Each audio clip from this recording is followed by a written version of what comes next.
ماخامه پښتانه به یو مسله کې غلط دي علماء ناس دي موږ پښتانه چې کله اذان شروع کی موږ زر زر وګراوالو او غوښتو او غوښتو به تګي بشما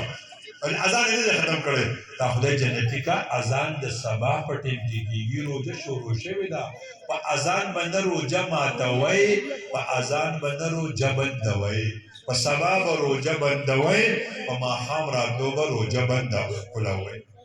دا ټیم زده کوي ځان سره هر سړی په غړای کې په موبایل کې ټیم زده کول پکار دي چې نن روزه ماته په سټم دي نن پښمنه په سټم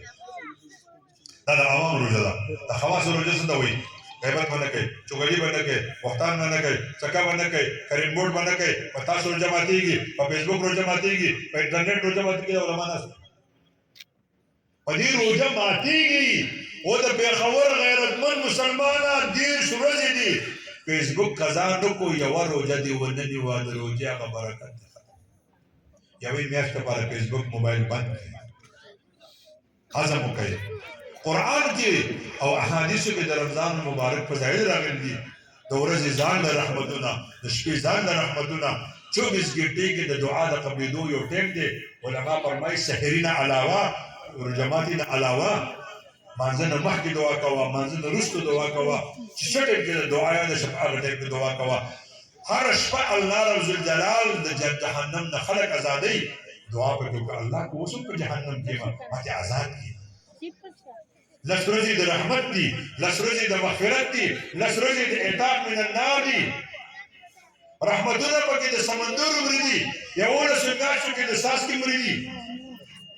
یوولس میاشتو کې موږ دعا کوو الله مې زما خوښه ده ګذر کوم وکړه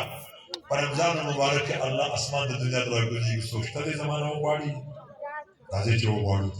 د الله نه د الله رضا وغواړو د الله قرب وغواړو پاکستان دپاره دعا غواړو افغانستان دپاره دعا غواړو عربستان دپاره دعا غواړو د ټول عالم دپاره دعا غواړو د خپلو بچو دپاره دعا غواړو خپل مالي مشکلاتو دپاره دعا غواړو د الله په خزانو کې څه کمی دی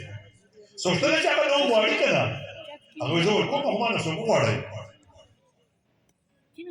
قرآن کریم کی او حدیث کی فضائل راغلي دي حدیث مبارک کې راځي الصوم لي وانا اجزي به روزه زما لپاره ده زه به د دې بل ورکوم د روزهدار د خولي د معدې د خالي کېدو د وجه نه کومه بدبویي چې دي الله ته د مشکو د عنبرو نه وایي